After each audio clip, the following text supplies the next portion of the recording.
Today's session is about media management and seeing this media as a market. To know the media, this is a brief introduction for the next unit, which deals with the media economics. So today what we are going to see is media selection, planning and scheduling. So this is what the media market, to have a brief idea. So after completion of this session, you should be able to understand the concept of media planning and the role of media in overall marketing and advertising plan. And also to discuss the consideration relevant to the media selection. So describing the dominant factors in media scheduling. So today's class will have a brief idea about media selection, media planning and media scheduling. So media management involves one of the most crucial dimensions for an advertiser in its objectives to reach effectively the target markets. So the decisions assume further is the critical importance, the wide availability of media vehicles, and the change in the reading and the viewing usage patterns in buying public. For instance, markets have been flooded with a large assortment of print media in recent times, and also as well as the television and also the new media. Similarly, a vast spectrum of programs also available on television as a capture for an alternative home audience. So it has to be done outside. So unfamiliar media are now in style. So many media were in the work and style. So these examples include matchboxes carrying product advertisements, or the food mixes carrying the marketing messages of good and social causes. For example, here there is one media, Shakti Masala. It's a food mixed product, so which carries the good and social causes. Obviously, the advertiser has to seek answers to the following questions. Obviously, so how to spend the defined funds allocated to advertising and promotional activities? How to match the media audience with the market audience for the product or service? How to benefit from seasonal variations mostly prevalent in sales of all goods and services? How to view media with the overall marketing effort? So these are the basic questions where the advertisers seeks to answer for the following questions. How to spend the funds, and how to match the media audience with the market audience for any product or service, and on how to benefit from seasonal variations mostly prevalent in sales of all goods and service, and how to view this media with the overall marketing effort. So this module will attempt some answers for these questions. So media as a term can be defined both from the users and suppliers perspective. Media as a term can be defined both from the users and the suppliers perspective.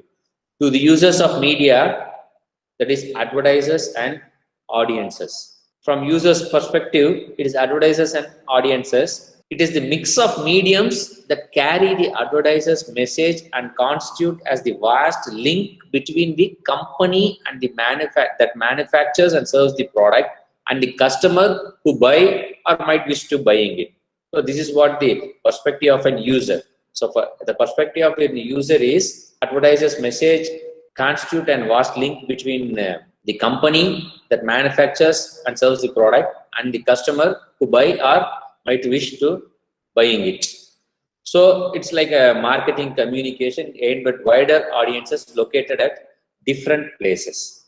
So media suppliers, if you see the term of media from the media suppliers perspective, include the institutions that offer media. To them, it's a mix of service organizations which aim to fulfill the needs of listeners, viewers, and readers for information and entertainment. Are you clear with the two perspective of media? One from the user's point of view and the user's perspective, and the other in other hand, it's a media supplier's perspective. In the user's perspective, the advertiser's message is the vast link between the company that manufactures the goods or products with the customer who buy or wish to buy.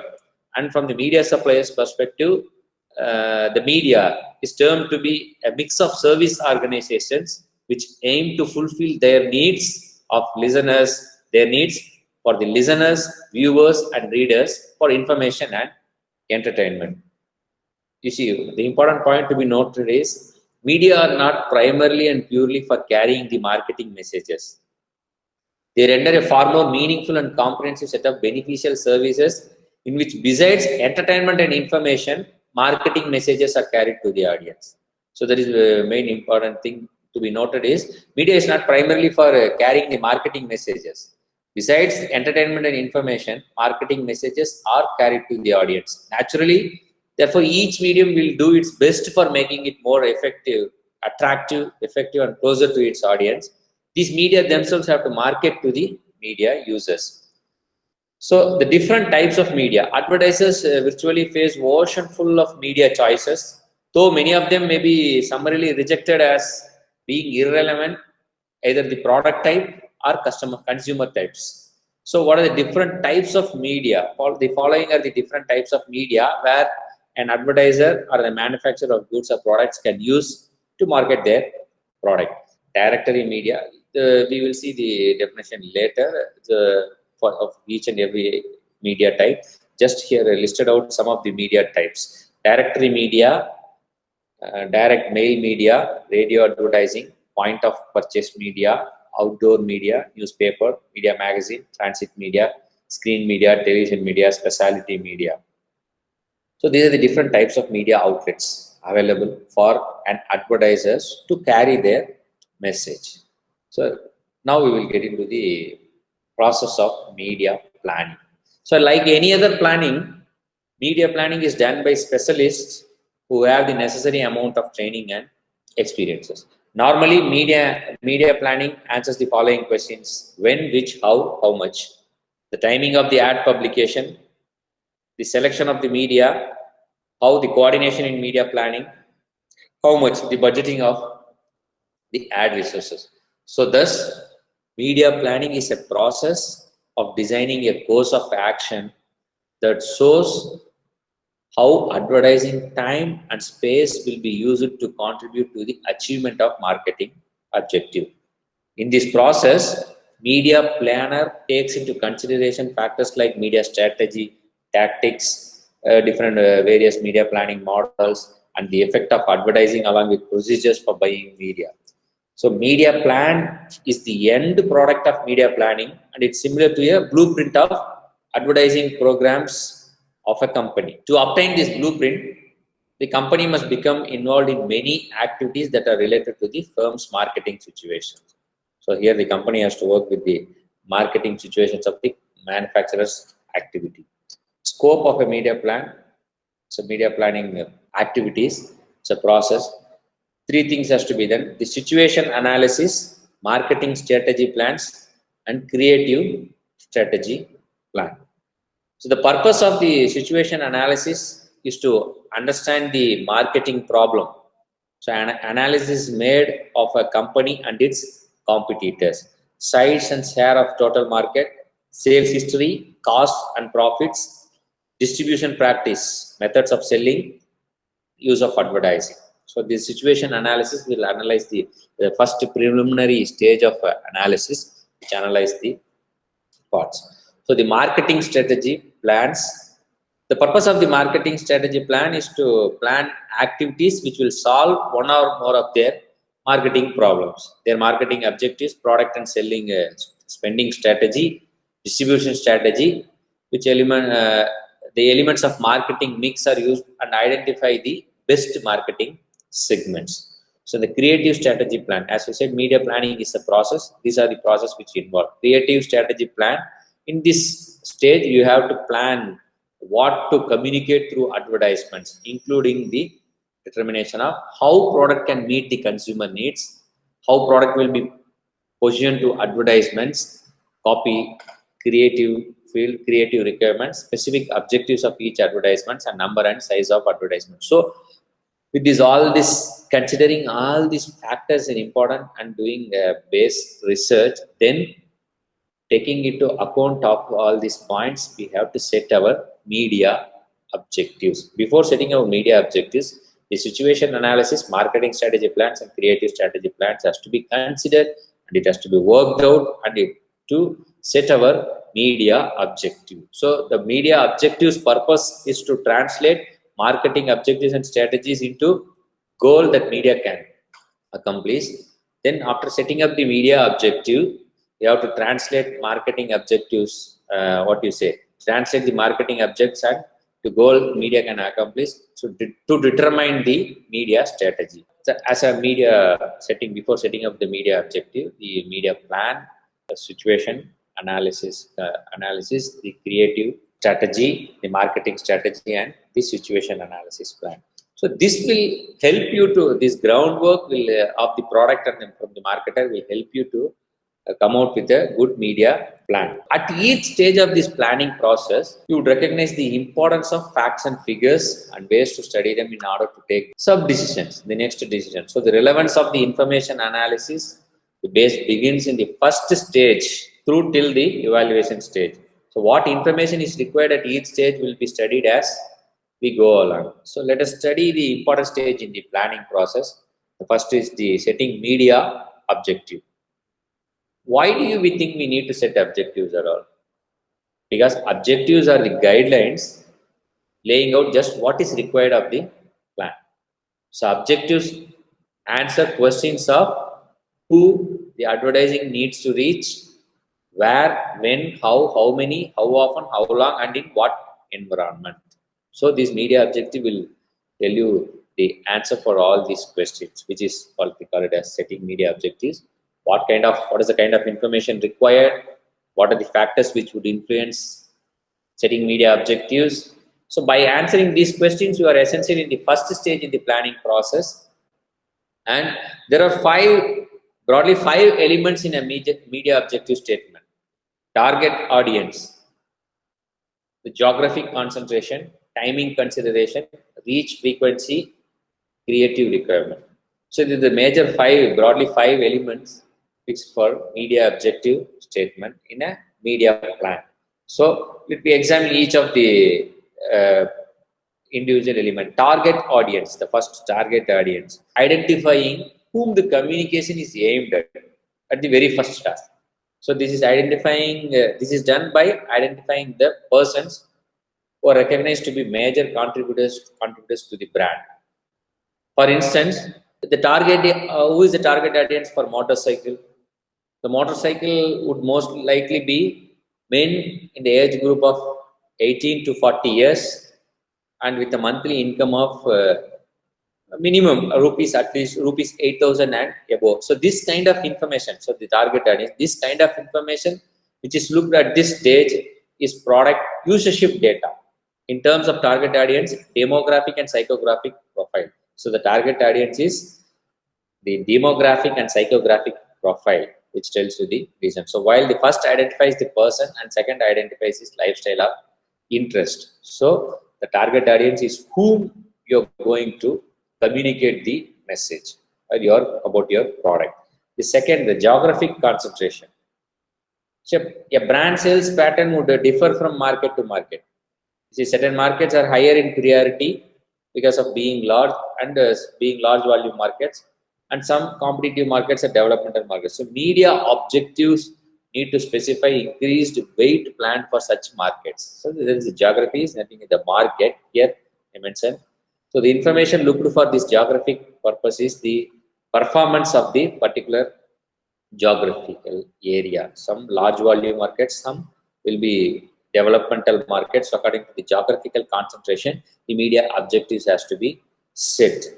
The third one is the timing consideration. So this factor, the timing factor, relates to the relative importance given to the certain time period of a market seasonality, even at a media event at opportunity. For instance, if a campaign is to launch a low interest items, it would be pertinent to build high initial awareness, thereafter providing continuing support to the key consumption period. So it is a launching item, means you have to have a more in the initial awareness and thereafter not that much pertinence to be given, just to provide the support through the key consumption period. So one of the example is, if any cool drinks or any beverages can take up any event, like media event opportunity, like Lions Cup or any cup, the media event opportunity, and to make its communication, to heighten it, which involve endorsement of the drinking by the particular cricketers. So using that timing, media event opportunity, using that opportunity and launching the product, you can use it. So that is one of the important factor when to launch. So the timing consideration is one of the important. And the fourth one is the reach frequency. So based on the marketing objective, what is this reach frequency? It is always important to quantify the actual numbers. So there are the physical dimensions of achievement of any plan. The actual number of target person covered is known as reach. And the number of exposures they are to receive is the frequency. So the strategic media planning incorporates setting effective reach or frequency objectives, which are not specifying what portion of the target segment must be reached within the essential minimum frequency. So these things has to be considered. Actual number of target persons is reach, and how often, the number of exposures, which is the frequency, where it has to be an important factor to be considered by fixing up the media objective. And the last one is the creative requirements. The relevant communication characteristics such as the demonstrability. You see, the creative requirement for any product or any messages, there are different type of communication characteristics are there. So you can sell a product, or you can market a product by using a demonstration. Some toilet cleaners, they used to demonstrate some this washing machine detergents, powders, and all. They used to go for a demonstration. Why not? If you demonstrate the product, no, it will become more authoritative, and they believe. People used to believe. Some visualization, humor or fun in any sense. Some visualization characteristics for certain marketing media messages. So visualization in terms of what you say, some acidity or some tablet things. So we have to some drugs. So you have to think of visualization, and for certain thing, sound. So there are various communication characteristics: demonstration, visualization, sound, colors, and creative units. So the creative requirement was one of the important factor before starting up any media plan, while setting up the media objective. So are you clear with the media objectives? The 5 important elements: target audience, geographic concentration, timing considerations, reach frequency, creative requirements. So these are the important things before starting up any media plan. So the next one is media planning function. So after understanding and doing groundwork of collecting all the 5 elements and proceeding for a media objective, to understanding the concept of media planning, let us see how the media planning fits into the overall media agency in developing the campaigns. So client service, you see, it has to go both parallelly with the creative service and media service. So media planning is therefore it's one of the dual functions of the media department. Both planning and buying are closely linked, latter essentially concerned with the execution of the media plan. So in the development of an advertising campaign, both creative department and media department works in close interaction. So this flowchart will show you the client service and the creative department and the media service, planning, buying. And so production, that is the creative department, and the the client service, the media service department, has to work parallelly to influence to the decision taken by the buyer. So media selection is highly involved task for a marketer. So after planning these things, the second factor is the media selection. So media selection, how to select media? The major reason for this involvement that there could be no single best media strategy that would apply to different situations, because the attempts is therefore between media choice and the market preferences. Difference in these approaches will go for a change in the media mixes. So advertisers and marketers in the same industry may be found spending different amount of various media instruments, even though product and markets are the same, because media selection is a Herculean task, because we have a vast number of media, vast number of media to select. So the major consideration here listed out for media selection, major consideration in media selection are the left side is listed out the various types of media which we discussed in the first slide, and major choice rules for advertising, media coverage, credibility, flexibility, restriction, creativity, and all. So the use selection media use depends on both the types of media and the major choice rules by the marketer or the media agency. So in view of this complexity involved in media selection, a managerial framework will help you to make this easy media selection process. In media selection is a complex process, because the choice of rules are available, n number, and the type of media. So this this process deals with a series of questions that need to be answered in the pursuit of media selection. Just answer for these questions and just go ahead with your media to select. So what kind of consumers does the advertisers wish to reach? So that is the first question. So for selecting a media, there are certain questions which will help you for a best media to select. So although it is expected that the marketing plan would make a specific mention of the target consumers, but it still be given a specific interpretation for a creative media strategy. So the objective of the media strategist here is to define the kind of consumers that the advertising will reach. What kind of consumers does the advertiser wish to reach? So thus attempts it to find out those media that will reach the target consumers either exclusively, largely, or which are efficient too. So it's a role of a media strategist to think of what kind of consumer we want to reach.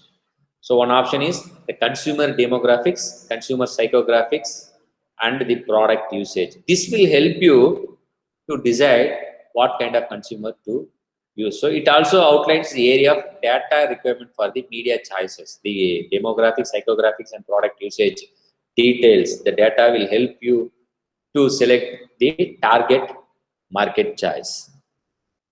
So the second question is, what kind of message this person is required?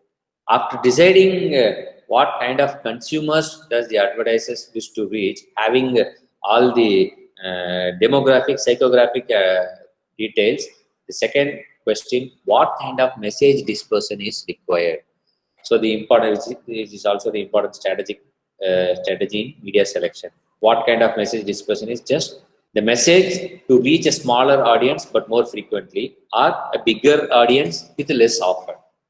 So that is what here they mean it as the message dispersion. So in normal circumstances, situations, a media selection is based on the consideration that the message should be delivered to many consumers and prospective consumers as possible. So that's what the company used to expect. No, so they want to deliver as many consumers as possible, as many consumers and the prospective consumers as possible. So if a media planner for a toothpaste has to choose between two plants. For example, we are taking an example for a toothpaste, two plants, plant A and plant B, A and B, where plant A consists of 8 prime-time television exposures within 4 weeks, delivering one advertising message at least once in 4 weeks to about 70% households. This is plan A. 8 prime-time television exposures within 4 weeks. The plan B is 32 afternoon TV exposures at least once in 4 weeks. The choice will be, what will be your choice? The choice A is 8 prime-time television exposure within 4 weeks. See, frequently, less of delivering one advertising message at least once in 4 weeks to about 70% of households, or the plan B is 32 afternoon TV exposures at least once in 4 weeks.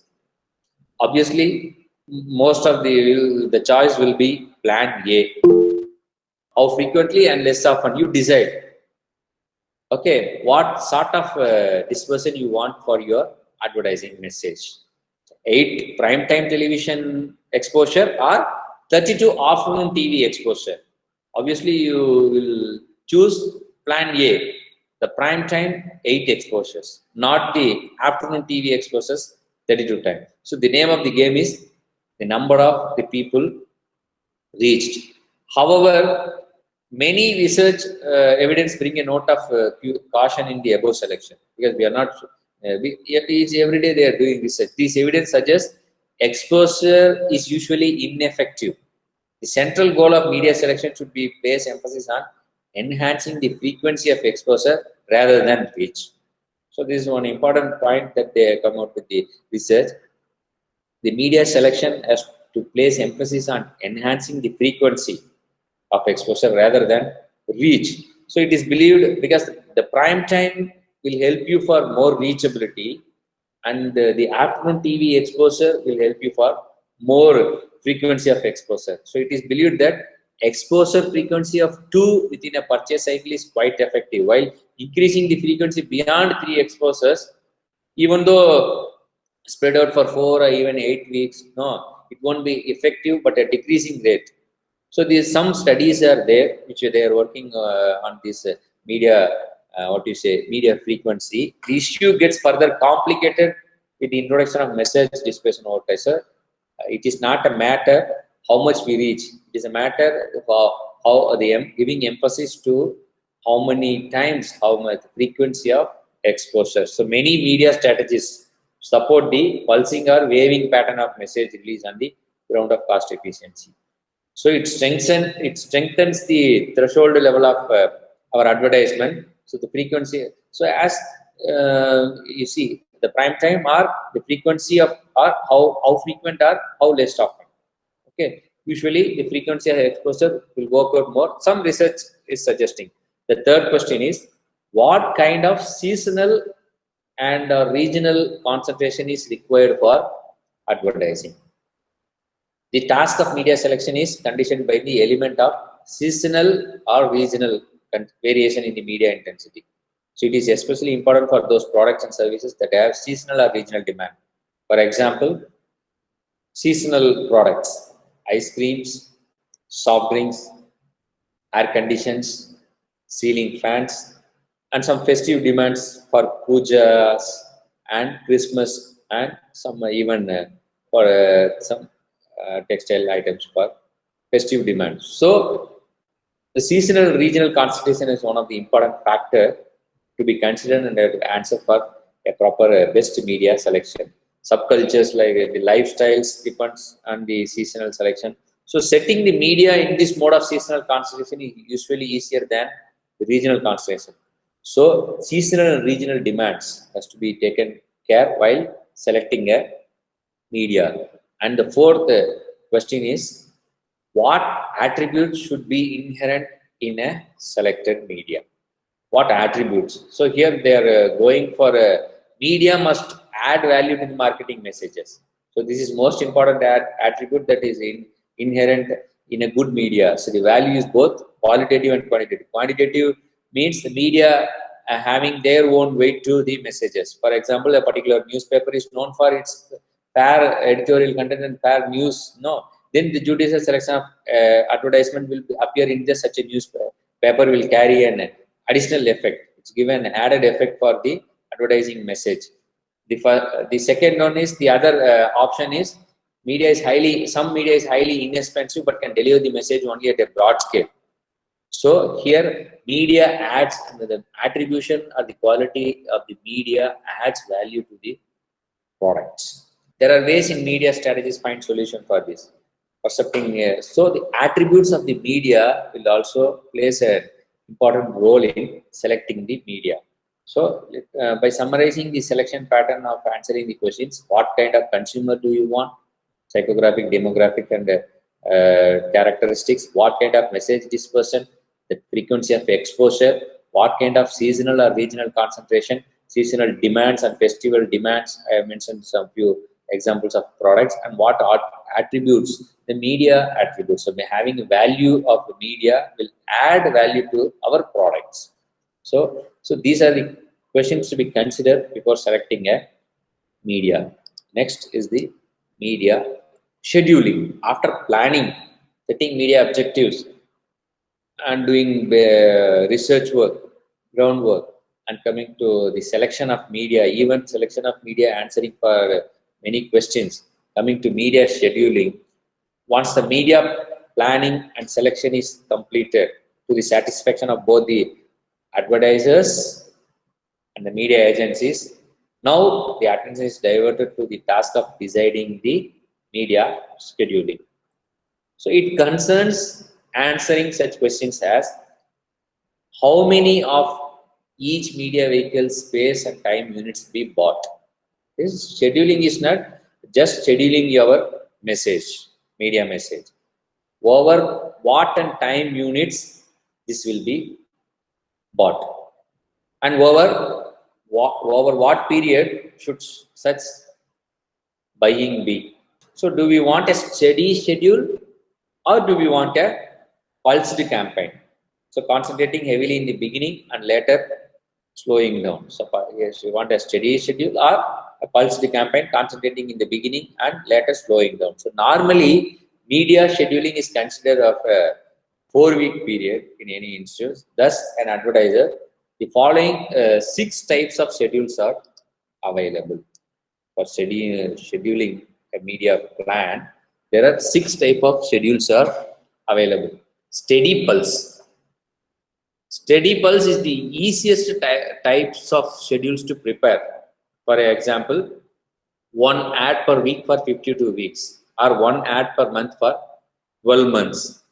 The preparation like scheduling for this set of media is a steady pulse. Okay, the steady is weekly, monthly ads, 52 weeks or 12 months, just prepare and schedule it. The second one is seasonal pulse. The seasonal nature of products dictate the use of seasonal pulse. As I said, no, ice cream, air condition. So the nature of the seasonal nature of the products will dictate the use of seasonal pulse. Example, cold cream, ceiling fans, air conditioners. So this will help in the month of winter and summer respectively. So cold creams will be in the season, winter season, and the ceiling fans and air conditioners will be in the summer season. So that is what the seasonal pulse. To schedule media, so this where you are going, the products will decide you take up which type of scheduling you want to do. Period pulse. Scheduling of media at regular intervals but not related to the seasons of the year.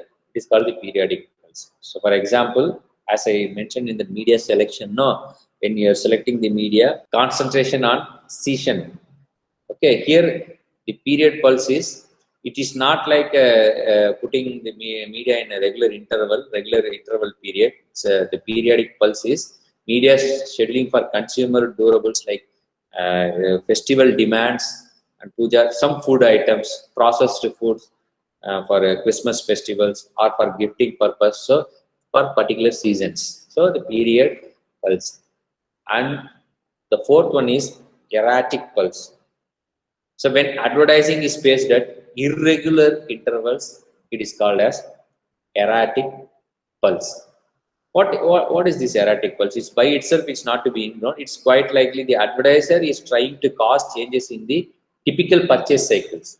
Just trying out ceiling fans and soft drinks during winter. Just so erratic pulse. Advertising in the months other than the summer months could attempt to even out purchase throughout the year. Just an attempt of just changing the typical purchase cycles. The fifth one is the startup pulse. And it is quite common to see a heavily concentrated media selling to open either a new product or a new campaign. So this is what they call it as startup pulse. For instance, scheduling, launching a new brand, a new model. No, so startup pulse where you have to concentrate, heavily concentrated, and the frequency of exposure. You see, when we select a media selection, the frequency exposure will be more for this startup pulse scheduling, the promotional pulse. So this scheduling pattern suits only a particular promotion theme of the company. For example, if you take a nature of one time only, advertising will be heavily concentrated during a particular time. For example, promoting what is the eco-friendly. So several companies they used to launch their vehicle for that particular 10th anniversary. They will be launching that particular vehicle. So it will be concentrated during a particular time only. So that is used for the promotion of that particular event. So that is, even though several scheduling patterns are available with their unique characteristics, it is remembering that scheduling is a part of a media strategy. You decide uh, which types of scheduling pulse you require for your media. So a regular review of the scheduling pattern is beneficial to the advertisers. So with this media scheduling, we'll discuss about the analysis, reach, frequency, and continuity. So several research. So that's why this market research and media product research, has been done frequently around the clock, around the year. They will be doing to verify and keep on frequently changing their media selection and the media scheduling. So researchers have been conducted on analyzing the data to reach frequency and continuity. So some of the major findings are listed below, which are found by the media planners, would tell us to remember continuity assumes importance because advertising is often forgotten, if not reinforced by continual exposure. It would thus be unwise for a marketer to spend money 1 week on running an advertisement, which is to be followed by another, let's say, after 6 months only. Such long gap, will fail to reinforce the message. So continuity is an important factor, because once if it is forgotten, it is again very difficult to reinforce for the continual exposure. The repeated exposure. So these are some of the research findings where the media planners suggesting us to taking for consideration in reach, frequency, and continuity. The repeated exposures are needed to impress a message on the memories of a large product proportion of consumers. So the frequency. How more frequency of exposure will make us to memorize the large proportion. As number of exposures increases, the number of persons who remember it will get increased. So not only this length of time, which they remember also increase. Remembering is a key thing to media planners. Now, how many have visited the shop is more important than how much turnover, because one day they will come. So how much they remember. So remembering is a key thing for any media planner. And an intensive burst of advertising is more likely to cause a large number of people to remember it. So at least for a short time, and spreading the campaign uniformly. In many cases, reaching as many people as possible may be as important the task of reaching fewer number of people but more frequently. That's why this media planning and media scheduling and media selecting and media selection and media scheduling often used to be reviewed frequently according to the trend and according to the pulse of the audience or the viewers or the readers. So that's why any media agency or any media department, they used to work around the clock. If they are fixing a media selection or media schedule for a particular product, the job is not over.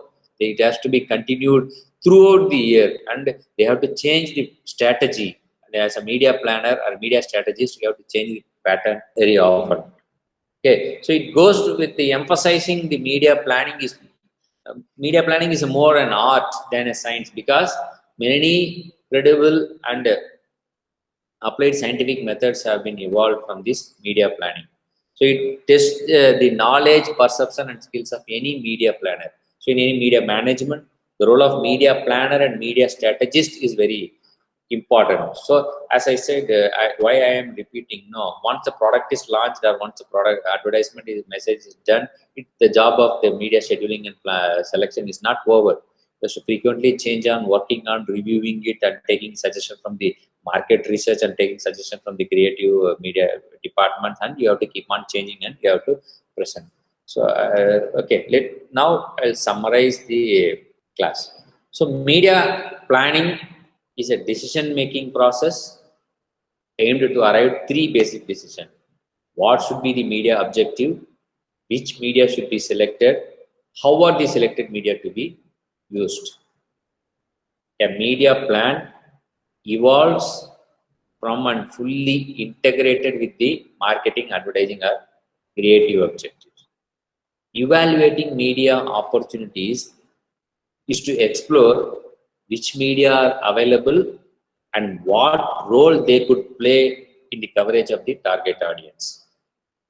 Developing a media strategy entails the describing how precisely the selected media mix would be used in relation to each other with a view to achieve the set media objectives. So media planning and media evaluation is a crucial and important stage to check whether the planned media programs conforms to the objectives, and the evaluation is necessarily qualitative and reach and frequency levels and fine tune if need.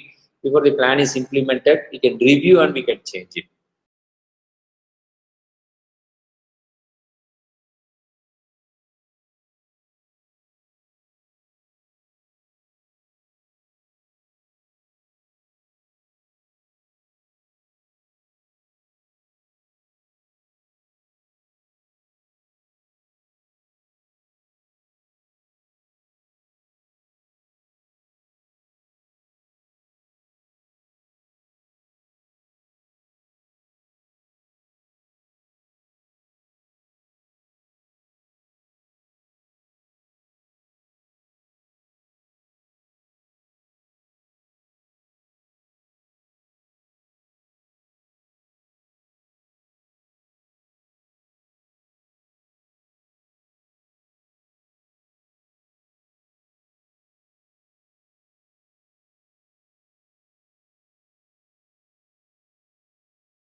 Which is the media economics.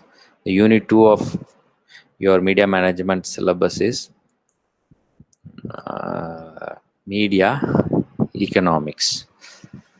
So in that, today's session is media structure, features of media economics, types of market systems, and media market. These are all the topics that we are going to cover today. So in media economics, what is the role of economics in media? Yes, as we have seen in the last class, media has become a business. When it has become a business, it has entered into the market. When it has entered into the market, when the concept of mass manufacturing comes in, when it becomes the mass manufacturing or mass production thing, because of reaching to many people, invading, exploring into the new lands and new routes. Okay, now I am tracing back the history of the marketing and the business, how it has come.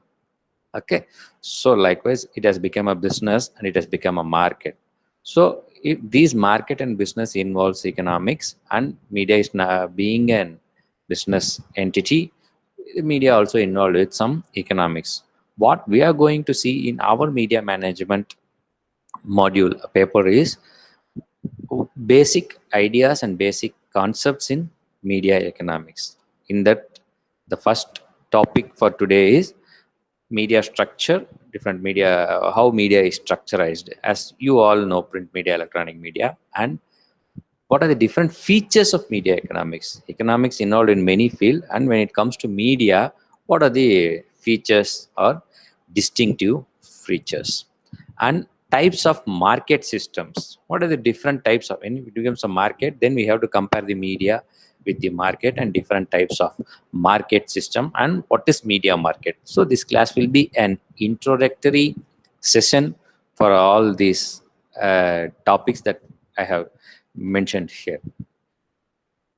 After completion of the session, you learn about media structure and its various economic scenarios and the distinctive features of media economics, various types of market systems, and what is media market? Just an idea. Topic of today: media economics and media as a structure and system. So this particular topic provides an overview of the main features of media economics and the typical system of regulation. Regulation is, that is in the part of governance, how it can be governed in terms of economic governance. Okay, there are some governance, it's related to the policy, it's related to the broadcasting and all. Here what we are going to see is the governance. Media economics and system of regulation show distinctive features, and this is not the case for any enterprises or organization or institution.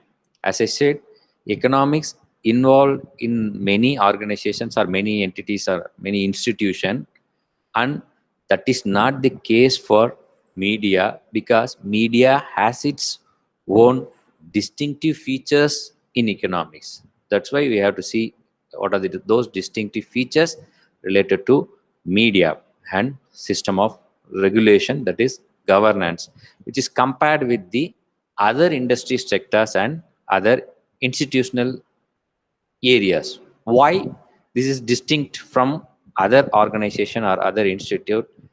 What is the difference? The key to the differences in both the cases, even in governance as well as in economics, is the key difference is the dual character of media.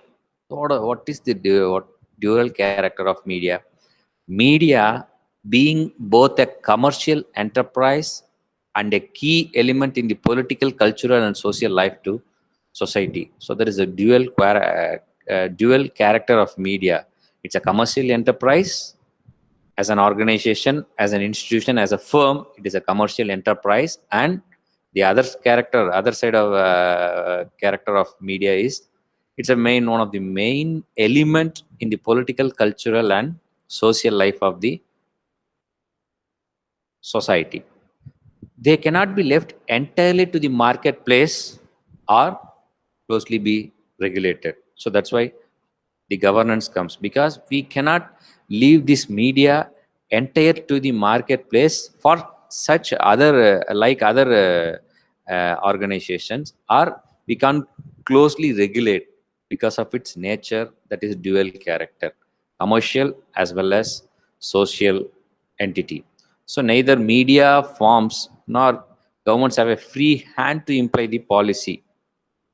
Mass media can be regulated in marginal or indirect ways by governments. It cannot be closely regulated medium. It can be regulated in marginal or indirect ways only by the government, as what we have seen in the television production. Various committees and various policies developed by different governments and various committees appointed by the government has recommended their the policy guidelines in terms of operating.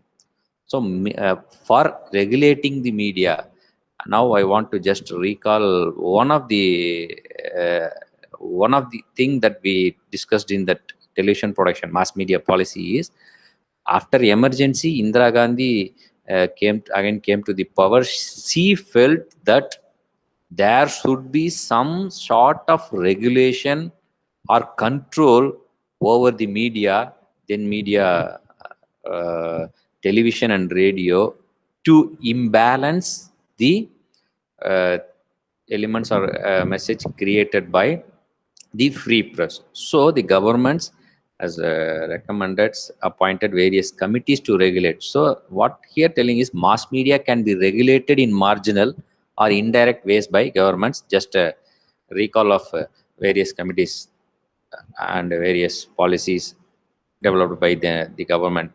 The forms of governance are extremely varied. Here governance means regulation. So internal governance and external governance, informal and as well as formal, and different forms of regulations are applied to different technologies of distribution. Now we are in, as we are in the different forms of technologies are available for distribution channel. So the forms of governments are rooted in the history and political cultures of each society. So that's why every now and then the committees have been appointed, and there are various amendments and changes in the regulation because of the history and political culture and the different technologies that involved in distribution of this mass media. Our concentration and the core concentration for this session and for this class is the economic concept in media, economic principles of media structure. What are the different economic principles of media structure, different media markets and source of income? So according to Robert George Pickard, who is an American writer and scholar, is one of the leading experts on media businesses and media policy economics. And he is considered as the father of media economic studies. He has taught at both Harvard University and University of Oxford. This is a brief bio of Robert George Pickard. According to him, a market consists of sellers that provide the same good or service or closely suitable goods or services to the same group of consumers. That is what, according to Robert George Pickard. A market consists of sellers that provide the same good or services or closely suitable goods or services to the same group of consumers, according to Robert George Pickard. In general, if you want to define what is a market in general, markets can be defined according to place, people, type of revenue, and the nature of the product or service. Have you got this idea of a definition for market? Yeah. According to, markets can be defined according to the place, people, type of revenue, and the nature of the product or service, where you have to go back and see the history of marketing is just the distribution channel. When this distribution channel came is after the land attaining, exploring into a new land, venturing into a new people needs and the customer needs. So the market can be defined by the place where you're going to sell your product, the people whom you're going to sell, and the type of revenue and the nature of the product or service, we can define market. And a more fundamental line of economic division in the media business is between the consumer market for media products and services and the advertising market in which a service is sold to advertisers. As I said, no, this is also one of the dual functioning of a media market. You see, any media market, when you take it for economic division, media business is between two things. What? The consumer market, the customers, or the viewers, or the readers, or the listeners. So the media business is between the consumers, that is viewers, readers, or listeners for the media products. Product is the television programs, radio programs, and newspapers, news articles, news stories. And what is the next one? The services and the advertising market, where the services, the advertising service is sold to the advertisers in the form of access to the audience. As you if you remember, marketing media is not only meant for marketing. That's what we have discussed in the last class. Media is meant for not only marketing. It has its own uh, language, and it has its own agenda or functions to perform with the society, with the target audience. Information, entertainment, everything. In that, marketing and advertising is a part of media. So the second, the economic division in media is the advertising market, where in which a service is sold to advertising in the form of access to the audience. So to put it in a simple term, two things for a media: consumer market for media products and services, and the advertising market, which is service to sold the advertises in the form of access to the audience. As I said, no, to define media as a business, you have to see it in a two perspective. One is the advertiser's perspective, and the other one is the target audience perspective. So this feature of media economics relies on two different source of revenue. There are two different source of revenue for any media. One is from the consumer, the viewers, if it is television, readers, and the other source of revenue is from the advertisers. So the features of media economics relies on these two different sources. One can note within the consumer market, there is another division. If you take a consumer market, the market is between the one-off product. They used to say as one-off product like books, tapes, videos, and newspapers, which is sold directly to consumers. Newspapers sold to consumers, and that for continuous media like cable. Okay, yeah, I want to mention here is the one-off product: book, tape, video, and newspaper. Why they are known as a one-off product? No, one-time selling product. It is not like the internet, new medium, or the television broadcasting. So video tapes or videos, books are the one-off product. In fact, there are other source of incomes beside these two mentioned. Okay, other source of income for media. What are the other source of income? It includes sponsorship, product placement, and public relation activities also. So this is the main concept of the economic principles of media structure being a dual. It's not like it's a dual medium to serve both the content to the, as Ramakrishna mentioned, the content to the audience, and the the functions to the advertisers who want to do. And the second feature for principle of media structure is advertising versus consumer revenue. The difference between the two main source of revenue is direct product sales and advertising. It's an important tool for comparative analysis and for explaining the media features and trends.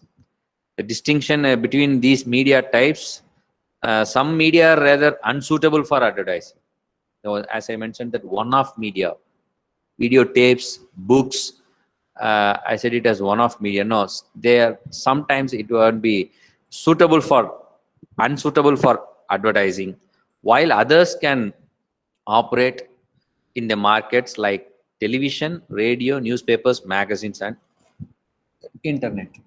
There are some advertising revenue only media with no consumer revenue. For instance, you heard about some free newspapers, promotional magazines, and there are few television channels which are open free channels. Those channels are considered to be the advertising revenue only media. So those channels run only on the advertisers advertising revenue, and with not with the consumer revenue. As I mentioned, free newspapers, magazine, promotional magazines, and few television channels are there. Advertising based media are accessed according to the number and type of consumers. I said no, advertising based media are accessed according to the number and type of consumers, who they are, where they live, reached by particular messages, circulation, readership, and reach or ratings. Okay, when we are concluding at the end of this session, now you will be knowing the answer for these questions. Will give you the definition for marketing and as well as media marketing, who they are, where they live. So it's the media, advertising based media are accessed according to the number and type of consumers. The market performance of media content that is paid for directly by consumers is assessed by the income received from the sales and subscription to services. So that is the other aspect of media, the consumer revenue. So advertising versus the consumer revenue, these two things are the implications in media market. Ratings of satisfaction and popularity may be relevant to both markets, but they won't count for relatively more in the consumer income in the market. It is not like the channel which is having more subscribers or more viewers will end up in the result to give more advertising. So that is one of the implication where you have to look into the advertising versus the consumer revenue in media market. Performance in one market can affect the performance in another where a medium operates in both. For instance, an increase in newspaper sales, that is producing more consumer revenue, can lead to higher advertising rates, provided that increase does not lead to lower than average level of the socio-economic composition of the population, with a reverse effect on an unit advertising rates. What they're trying to tell is, increase in newspaper sales will increase in higher advertising rates. As for television, depending on the TRP, they are calculating, and for newspapers, the readership. It is also clear that difference of revenue base can lead to different kinds of opportunity and also vulnerability to wider economic circumstances. So that is why it is very important to look into this media economics in a media organization. Media that are highly dependent on advertising are likely to be more sensitive to the negative impact of general economic downturns than media that sell. So for usually the low cost products selling to the individual consumers, different media markets and source of income for media, and the implications in the advertising and consumer revenue. So these things are important to note down for a media in an economics perspective, or if you want to see the functions of economics in media. Going to next, the distinctive features of media economics. So let's just understand some typical features of economics of media, which distinguish them from other kinds of business. So what are the distinctive features of economics of media which distinguish from the other kinds of business? First, we have to understand media are typically hybrid or mixed in character. It operates in a dual market. What is the dual market? Selling a product to consumers and a service to advertisers. It's a dual market. So this is one of the distinctive features of media economics. It has to sell the product to consumers and service to advertisers. So this is the dual character of a media market. They are extremely diversified in terms of the type of product they sold and the range of technologies and organizational means of distribution. The type of product is for the consumers, that is the viewers or readers, users, and the technology and organizational means for distribution is for service to the advertisers.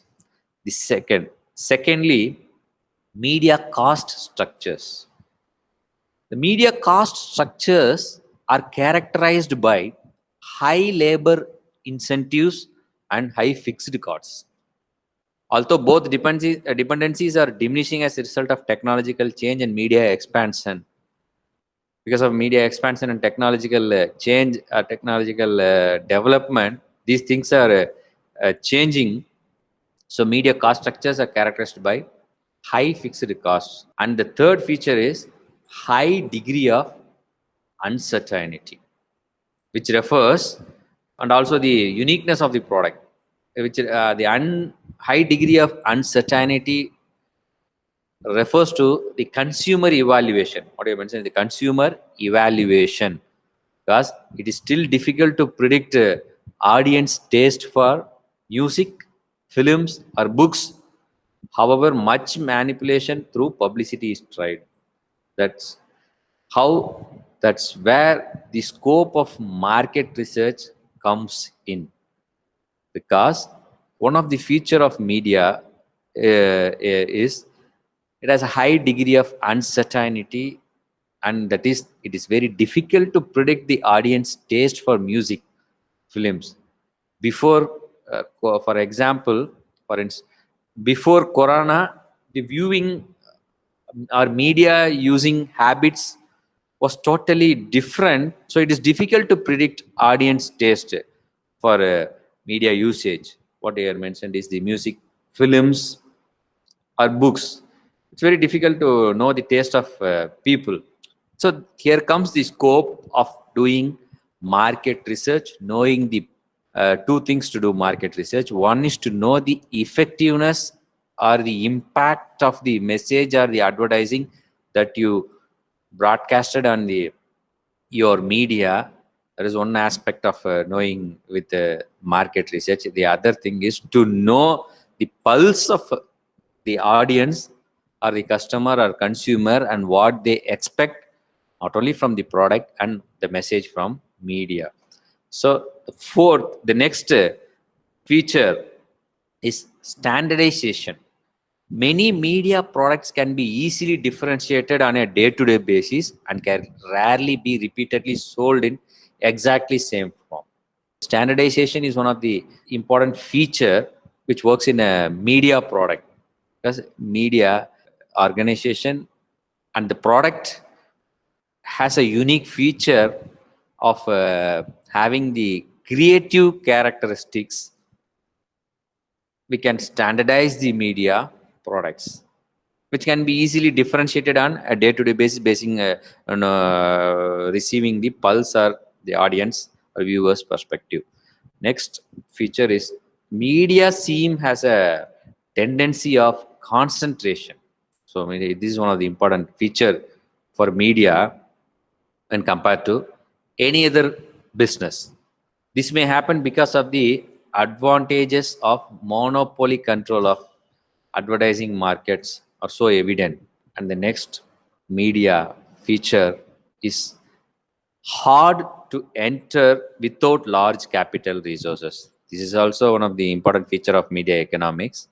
It's very hard to enter without large capital resources. Many media businesses, at least those involving distribution, are unusually have to face this stage, mainly because of high fixed cost and high launch cost for any media. One cannot hope to start up a significant newspaper or a television channel in a small way. It is not possible. Although there are niche markets are available, as you can see the regional newspapers. If you want to launch up a new product or a new newspaper or new television channel, you can't start it in a small way. Media are differently simply because they are affected by public interest. This is not the case for any other business or any other business product. So thus they are not just any other business, tend to be burdened with a considerable responsibility because it's an affected by public interest. While the production and manufacturing oriented business focuses on production and tries to sell products, but media is affected by the public interest. The customer oriented business focus on the need of the customer and produces accordingly by only aware of the marketability of the services or the products sold. So these are the features, or what we can say the distinctive features of media economics, which is not just like in any other business. Media are hybrid in respect of markets, product, and technology. Media have high fixed costs. It involves creativity and uncertainty. As I said, no, the standardization. It involves creativity and uncertainty. Uncertainty is one of the feature. Products can be multiple used and recycled. The media products can be multiply used. Media tend naturally to concentration. Media business is difficult to enter because of high fixed cost and high launch costs. Media are not just any other business because of the public interest aspects. Like any other business, a manufacturing business focus on the production and selling. Customer service business focus on service oriented aspects, but media is not like that. So because it is affected by the public interest, so this one of the distinctive feature to be considered for media. So for what we have seen is the role of economics in media and media market. Now we will move to the next types of market system. Before entering into media market, we will see the general market systems. In market economies, there are variety of different market systems that exist depending on the industry and the companies within that industry. So the 5 major market system types are listed out here: perfect competition, monopoly, oligopoly, monopolistic competition, and monopsony. So there's a 5 major market system types. Let me see one by one. Perfect competition with infinite buyers and sellers. Perfect competition is a market system characterized by many different buyers and sellers. The classical theoretical definition for this perfect competition is there are an infinite number of buyers and sellers. With so many market players, it is impossible for any one participant from buyer or seller to alter the prevailing price in the market. If they attempt to do so, buyers and sellers have infinite alternatives to pursue. So this is the perfect competition market. Infinite buyers and infinite sellers. No a single participant from a buyer or the seller side can alter the prevailing price in the market, because if they try to do so, they have the buyers also have the alternatives to pursue, that is for the sellers, and even the sellers have infinite alternatives to pursue. If a buyer wants to change some prevailing price in the market, the sellers have the infinite options to pursue, because there are infinite buyers playing in the market. And if a sellers want to change their product or change their line, buyers have the alternative way to reach the sellers. So that is what they call it as the perfect competition market with infinite buyers and sellers. And the second one is the monopoly. Only one producer, with one producer.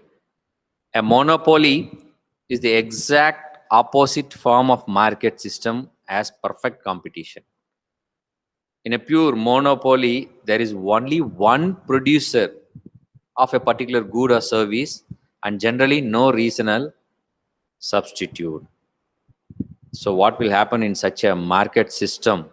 The monopolist is able to charge whatever price they wish due to the absence of competition.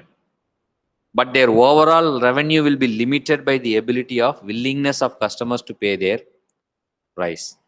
So even though the monopoly is the only single player in the market who produce a particular good or service, they can't exceed their or increase their revenue price, or they can't exceed the overall revenue because of the limitation by the factor to be considered by the ability of willingness of customers to pay their price. So considering the willingness of the customers paying the price, they can't exceed their revenue.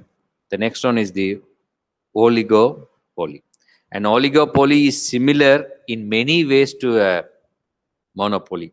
The primary difference is, rather than having only one producer of a goods or service, there are handful of producers, or at least a handful of producers, that make up a dominant majority of the production in the market system. So these oligopolies do not have the same pricing power as monopolies. It is possible without diligent government regulations that oligopolies will collude with one another to set prices in the same way a monopolist would. This a monopoly, the same for a same particular product or service, there will be only one player or one producer. Here in oligopoly, for a particular product or particular service, there will be handful of producers. That is the only difference between monopoly and oligopoly. Next is the monopolistic competition with numerous competitors. Monopolistic competition is a type of a market system combining elements of a monopoly and perfect competition. Like a perfectly competitive market system, there are numerous competitors in the market. The difference is that each competitor is sufficiently differentiated from others. So the monopolistic is, as I said, the combination of the elements from monopoly and perfect competition. What the difference is, how it is differentiated from the others, that some can charge greater prices than a perfectly competitive firm. If you want to know, the example for a monopolistic competition is, while there are many artists, so monopoly, single producer, and a perfect competition, infinite buyers and sellers. While there are many artists, each artist is different and is not perfectly substitutable with another artist. So the next one, the last one, the last type of market system is monopsony. It's only one buyer. Market systems are not differentiated according to the number of suppliers in the market. They may also be differentiated according to the number of buyers. Whereas perfectly competitive market has an infinite number of buyers and sellers. Monopsony has only one buyer for a particular good or service, giving that buyer significant power in determining the price of the products produced. Here, the buyer has the significant role in determining the price of product produced. So this is general introduction for different types of general market systems prevailing in the business. So next, with this, next we will see media. We will see what is media market. So general market system, what we have seen is the perfect competition, monopoly, monopsony, monopolistic, monopsony, oligopoly, monopoly, and perfect competition. Now we will get into our business. It is the media market.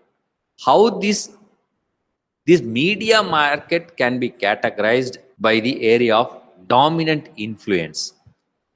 And what do you mean by media market? An area or group of people where everyone receives the same message from the television programs or reads the same newspaper. A media market describes the group of consumers that have access to the same marketing messages. Group of consumers that have access to the same marketing messages. Typically, media markets relate to radio, television, print medium, newspapers, magazines, online newspapers, and since now the internet plays a vital role in the marketing today. So, internet media market is also another medium to be considered for delivering what we have mentioned here: the radio, television, print, newspaper, and magazine has been delivered in the internet medium, internet platform. So, internet media market is also one of the another medium to be considered. Broadcast market, medium, region, market area. The primary factor in establishing a market is location or geography. So, before if you want to describe a media market, the first factor, the primary, first and foremost factor to be considered is location or geography. A media region typically consists of areas that are close in proximity to each other. This means market does not consist of different states or regions. One on the south, one on the north, one on the east, one on the west. If you take newspapers, state-wise. If you take television channel, mostly state-wise. And if you take it in a regional-wise, south, north, east, and west. In short, media region consists of the areas that the media publication reaches, which typically means 2 or 3 states that run into each other. A market typically overlaps with at least one major state. If you take, for example, newspapers in North India, if you take it in the location or geography wise, some newspapers have a coverage. I'm speaking about the regional newspapers, local regional newspapers. It overlaps with other state. So media region information is used by the media outlets to sell advertising spots. Most media markets include 2 or 3 states or region like south, east, west, north. For example, in a country like ours, few of the northern states make up one media market. When comparing television media markets with radio markets, there is a noticeable size difference is there, because the television market is big when compared to the radio market, because television market tends to consist a much larger area than a radio market. Because of this is because of reach of radio station tends to be smaller than that of a television station. So that's why media region information is used by the media outlets to sell their advertising spot. So when it comes to the second character or the distinct feature of a media business is to use as a service business for advertisers. This media market plays a major role, and the media region plays a major role, which is used by the media outlets to sell their advertising spots.